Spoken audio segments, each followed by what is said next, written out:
wife asked me this morning, was last night, Ariel, make sure in the shiur to give tools to the parents how to deal with the kids during the winter break. So I told my wife that I think I should give myself tools first before I give to others.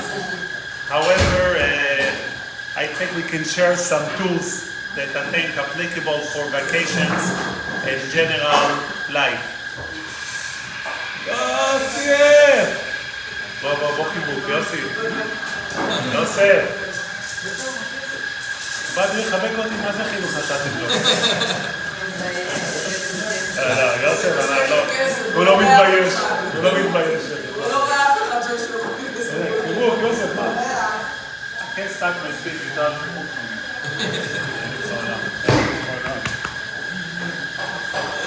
אתמול ראיתי איך הוא התפלל ערבית, כל המלאכים היו מסביב.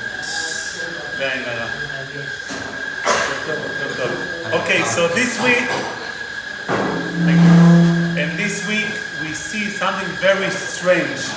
Am Israel is about to leave Egypt.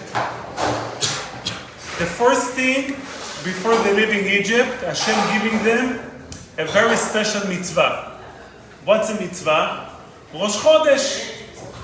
And the mitzvah begins with Hashem is telling Moshe Rabbeinu, tell Am Israel, החודש הזה לכם ראש חודשים. This month to you will be a Rosh Chodesh. Why Rosh Chodesh is so important for Am Israel? למה זה חשוב to know when is Rosh Chodesh? Because later on they're going to be in the desert and they're going to receive the Torah. The Torah you count 49 days from Pesach. So you need to know when is Pesach, you need to know when is Rosh Chodesh, and then you create Rashi Chodashim and you know when Bnei Israel will receive the Torah.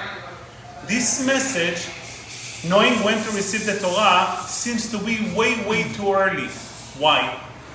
Bnei Israel currently being enslaved by the Egyptian. They are not out yet. They don't have a space for a calendar to begin with. A calendar means you own time. They didn't have it, and Torah is supposed to be given 66 days later. Why is it so important to give them the days, the calendar of Rosh Chodesh so early in the game? Let them leave Egypt. Let them be at the desert, free and clear, and that should be the best time for them to know and to receive a calendar. Why during in the middle of the slavery in Egypt, they being informed, okay, guys, you have a calendar. We don't know what's a calendar. You know, in America, we have the English calendar. In Israel, we have the Hebrew calendar. I grew up in Eretz Israel with only Hebrew calendar, meaning I never knew until it took me many years to know the order of the month.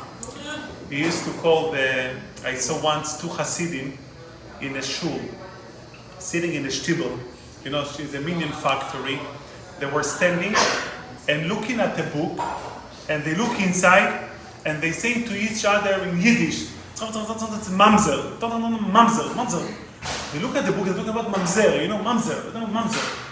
I came closer, they were saying in Yiddish dates of English calendar.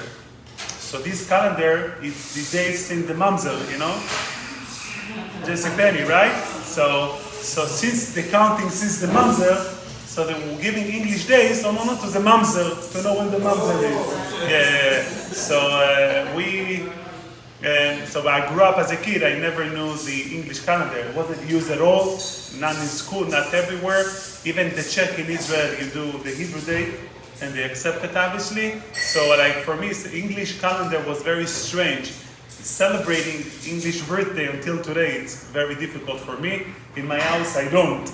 I want to keep that connection to the Jewish calendar instead of the mamzer and the non-Jewish calendar. The Jewish calendar. Huh? What is today? That's a good question. On Thursday will be...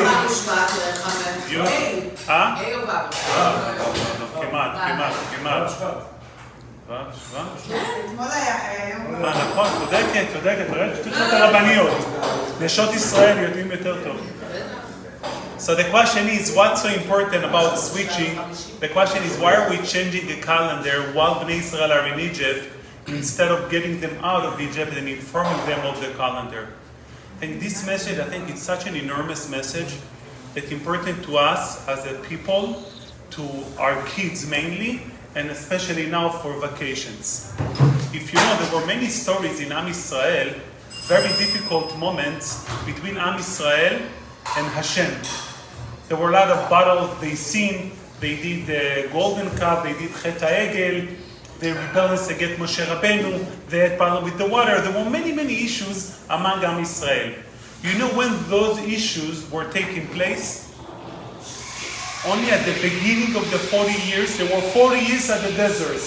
At the beginning of the 40 years and at the end. In the middle, nothing happened. Why? And that's, I think, something very important. There are two classic ways to educate our children. The classic way when we grew up with it, I will call it the respect, the Moroccan way. I said, you gotta do it, no matter what. If you didn't do it, you're gonna feel it, you know? And feeling it on many different ways. You can get slapped, and everybody look at that way, the Moroccan way of telling you, Abba Amar, father said, that's what you do. Everybody says, but my father used to look at me, I didn't move. Now I look at my children, they're looking back to me. That's another issue, we'll talk about it. So, but the classic Moroccan way, I said, you do, if not, and it's over. So we are bashing it because we are uncomfortable with the experience, you know, getting slapped or like that. It's very uncomfortable for a child. But is that bad? Is that bad, Demet? I mean, the people came out messed up out of such parents. We have to agree. I don't know. I still grew up on that mentality. My father is over 70, so I grew up like that. Not as a harsh, but it was very clear. Abba Amar, it's over. You know, you're stuck forever. And is that so bad? The alternative, we have the American classic approach on chinuch. You can't push your child. Give him the space. Let him express himself. If you're telling him what to do, what's going to be, you limited him and you making him close mind by pushing him to the corner to tell him what you want him to do. You have to let your child to explore himself, to open up, to make decisions in life. So that's the two ways to educate. If you go to psychologists, they will tell you always, leave him alone, give him the space, let him express himself. If the child is screaming, that's how he expresses himself, let him scream. So I was asked once a psychologist, okay, he can express himself. If he screams, everybody bothered by that. Can he scream? She said, yes, he needs to express himself. I said, and if he screams and he beat up somebody, is that okay? She said, no. I'm like, why he cannot express himself? Meaning, if you hold that a child needs to express himself and he beats you up, let's say, okay? He doesn't beat up another sibling. If you want to express himself, he's very angry, he beats you up. Is that okay or not okay? Psychologist way should be okay. He needs to express himself. So we have very two ends to a certain extent, whether we are become an American way, and I'm saying American way, even among rabbis in America, that's the classic approach. Don't push your child too much, leave him, let him express himself, and we have the classic Moroccan way, where put him on the table, make him come with you to shul, make sure he gets everything done. So where are we? What is the Torah approach? This is something unbelievable. Everything extreme, by the way, it's not part of Judaism. Judaism is the most balanced religion. Nothing is extreme. With that being said, we cannot come to any formula and says that's the only formula. If we have the kids in one end need to express themselves, but on the other end they need boundaries. We see it in the Torah. In the Torah we have mitzvot aseh mitzvot that you shall do, Ramah, 258 mitzvot that you have to do, Veshasa, 365 mitzvot, things that you shall not do. You're not allowed to drive in Shabbat, you're not allowed to eat non-kosher, etc. Those are mitzvot that you shall not do. If the rabbis made a decision to change the mitzvah, they said from now on, certain mitzvot in the Torah, because of certain circumstances in our generations, you are allowed to do. Can they do that or not? So this is the following rule. They have the right to tell you what not to do. Sit and don't do. But they don't have the right to tell you do something that you're not allowed to do. Meaning, if there is a mitzvah to blow shofar on Rosh Hashanah, and on Shabbat the rabbi is concerned people are going to walk the shofar out without eruv, they can make an enactment, they can make a takana that no one allowed to blow shofar on Rosh Hashanah that falls in Shabbat. It's called Shev ve'al ta'aseh, sit and don't do. Chachamim had that power. However, if the Torah said you're not allowed to drive on Shabbat, Chachamim cannot tell you there are certain circumstances that you are allowed to drive. There is no such a thing. Chachamim cannot tell you that under certain circumstances you can marry your aunt, because those things that you're not allowed to do. Chachamim have no power to enable you to do something that you're not allowed to do, but they do have the power to tell you don't do something that you're supposed to do. If we'll explain it in our view and image, I think it's like a picture with an art inside. The frame of the picture is the most important part of the picture. But is that important? No. When you look at a picture, if people looking at the frame instead of at the picture, they miss the point. But the frame is crucial in order to have the art safe and preserved. If somebody going to say, I want to cut a small piece of the frame, you have no frame. The picture will collapse eventually and will not stand. Lo ta'aseh, mitzvot that you shall not do in the Torah, those are mitzvot, those are the frame of the Judaism. You cannot touch it. And then the frame inside, Chachamim can play with it. You know, Shabbat, you have to keep that in frame. Shofar, sometimes you don't have to. Lulav, sometimes you don't have to. So the art inside can be played with. But the outside, the frame, Chachamim in the world cannot touch the frame of the Torah. If we take that understanding of the Torah structure, which is the mirror of our life, the Torah is a way for us to train ourselves to live by God's mind. The reason people learning Torah is not for the sake to know what to do. That's a side point. Learning Torah is to train your mind to think like God. Because God who made us, gave us the Torah, that's the handbook, how to behave. So if we copy the Torah formula of structure, if we put it into life, we'll have the proper formula to our children mainly. Meaning, at home, we have two portions. We have the frame, things, misgeret, that you should do and you should not do. And then we have the picture inside. So if we take for the Moroccan culture, we can take only the frame out of it. For the American culture, we need to take the art, which means every home must equip with boundaries and a strong frame. A strong frame means that when Abba or Ima said something, that's a frame, cannot change no matter what. Meaning, a classic case.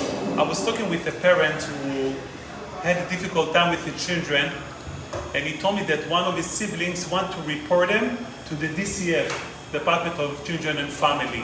Why? So he said, occasionally, I slap my kids. I said, why? He said, because they don't listen to me. I said, good point. After you slap, do they listen?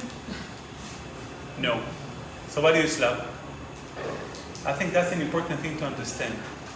Kids need to be communicate with the same level they communicate to you.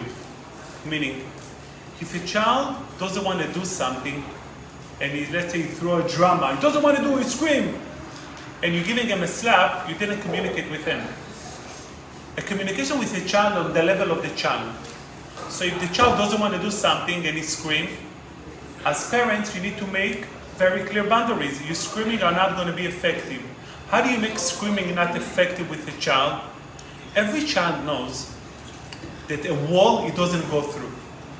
But if there is no wall, he will do his best to go through it. When a parent creating a wall, a child will not going to try to go through it. If a parent very clear will tell a child no, on very firm way, very clear way, and the child try to push the boundaries, and the parent stand for the boundaries, and if the child did cross the other side, he's going to get very clear message. So if I may say, even screaming, one shot, again, how could not be screaming? But says, I told you, meaning according to the level of the child. Again, no, if the child is too sweet, don't scream too loud. Depends what you're dealing with. But if you make very clear to your child, there is a boundary over here.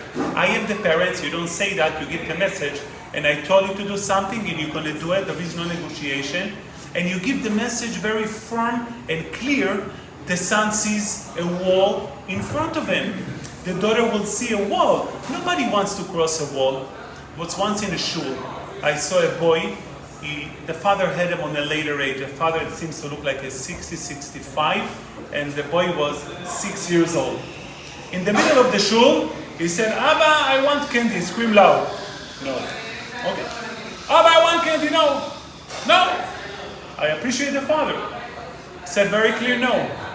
The balagan that the kid did in the shul, screaming on the floor, crying, going crazy, was way too much. I mean, 3 minutes like that in the shul, everybody looking at you, like, what type of a father is, you know, what's going on with his child, no name.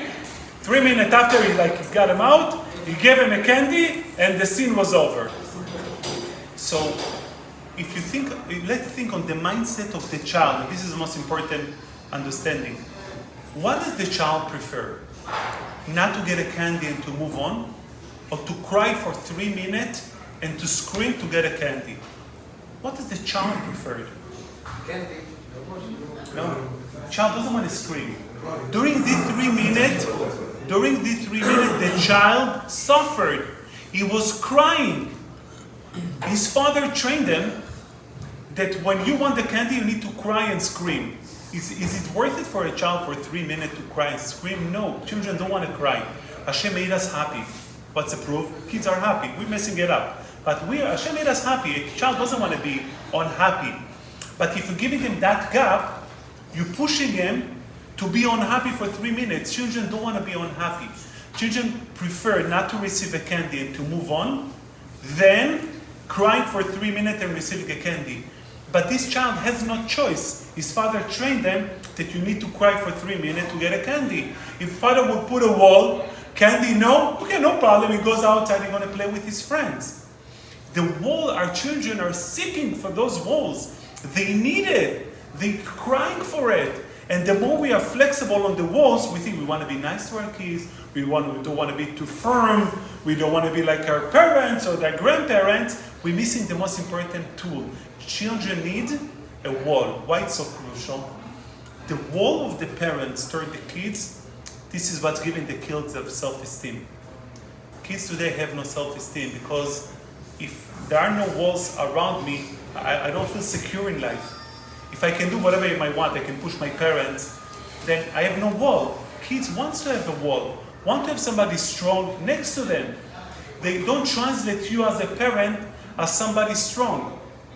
They translate you as somebody weak. So who can protect me in my life if my parents are so weak? So the frame is the most crucial part in a house. And that should be checked on a basis, meaning 90% your kids should listen to you. And if they don't listen right away, you don't manage your home properly. Again, you're allowed to give up once in a while. You don't need to teach your children to be stubborn. That's also important. So if the kids really want, you can make a decision, okay, no problem, go.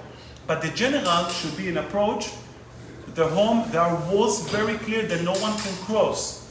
That's the outside. That's the frame of the house. Then you have the picture of the house. The picture of the house, you need to let your children make decision. But within the frame, I like to have a classic example. I asked my son, young, how do you want? Do you want a bread with peanut butter? No, I don't want peanut butter. Okay, you have two options. Peanut butter on the bread or bread on the peanut butter? Bread on the peanut butter. Okay, no problem. So he made a decision, right? He made a decision. He feel good about himself. He didn't push me to the corner. But I gave him the boundaries of the decision. It's like, if you want to eat, you can eat pasta or pizza. No, I want tuna. No. So you create boundaries, yet you let him create his own image, his own decision in his life. Kids needs to make decision, but the decision cannot be open and broad.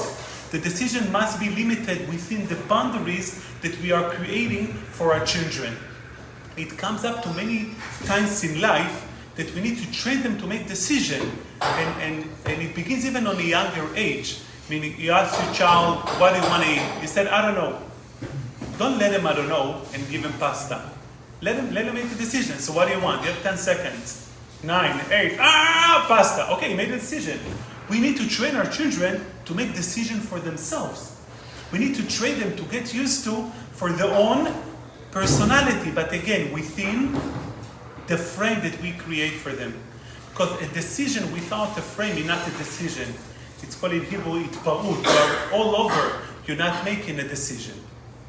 When Bnei Israel came out of Egypt, was a transition coming from a slavery into freedom. This is a very dangerous transition. When people used to their frame, the boundaries, they behave. When you take them into a new environment, into a freedom, into the desert, the dangers of the change is very big. What Hashem did for them, He structured before they left Egypt. Hashem structured a calendar. Calendar, it's a frame of boundaries. Before Bnei Israel got released from Paro, they were giving over to Hashem. Another note, something very interesting, that right before, after they exit Egypt, before they went into the desert, Hashem gave them a special mitzvah, and He told them the message, by the way, you are my slaves. God, you took us out of Egypt from His slavery to make us your slaves, so we are continuing being slaves. What's the point? Because people who were trained to be slaves, they cannot change environment into freedom. It doesn't work. That's why in jail, they have structure. When people are getting out of, people are leaving jail, are always coming back to jail. Because they live in a structured environment, they go outside to the world without any structure. I used to visit jail in 2001, 2002, every Friday. Was at the time too many Israelis. Anybody were here in 2000, 2001? All of the moving fraud. Yeah. It was a lot, very, very sad. So I was in downtown Miami. There are 8 floors. Each floor has 2 units. And they used to scatter them. They should not have minyanim together. And there were too many on one of the floors. They already had minyanim together. Unfortunately or fortunately, they prayed. And you walk into a place where there is a structure and very clear environment. In jail, they don't have guns, you know? No guns, the whole jail. They're having the safe gun. So how does the jail work if they have no gun? I was going with the inmates in the elevator, and the officer says, everybody look on the left wall. Everybody on the left wall. Everybody look on the right wall. In the middle of the elevator goes up, everybody look on the right wall. I'm like, what's wrong with him? What's your point? And it's unbelievable. The control over the inmates doesn't begin when there is a fight. The control over the inmates begins on a culture of control. We're controlling you on things that you don't mind to look, right and to look left. So when there is an issue in jail, they live in an environment, very controlled environment. I used to go inside. It's funny. They used to stamp your hand. You know, take the kids to Chuck E. Cheese. You know, they put that stamp, same thing, and they put the light before you leave. So I make sure when I wash my hands, be very gentle, because if I don't have the stamps after, I might sleep there overnight, and I didn't want to take a chance. You know, you have the concept of matir asurim. You know, God, thank you, I'm outside. So they used to give us walkie-talkie. They don't do it anymore. They used to be back then walkie-talkie, and they used to go into the units. So the Israeli guys used to wait for me for the shiur and escort me. And in jail they have, you know, they have a lot of the mafia, the guys, etc. Beyond today's conversation, and they used to watch me. And they told me if anything goes wrong, you press the yellow button on the walkie-talkie, and we'll come to help you. So the first time I was going inside, I'm like, you know, we don't have all of the tzaddikim in front of us over here, and if they're here for a reason. And the guys told me, you said, this guy killed 7 people. This guy, oh, okay, so where am I, you know? And how can they feel comfortable to leave me over there? But that's the secret. It's very controlled environment.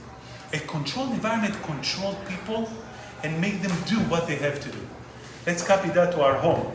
Don't give walkie-talkies to kids. I'm there in stamps. I'm just saying it because we try to create the boundaries at home with our kids when things goes wrong.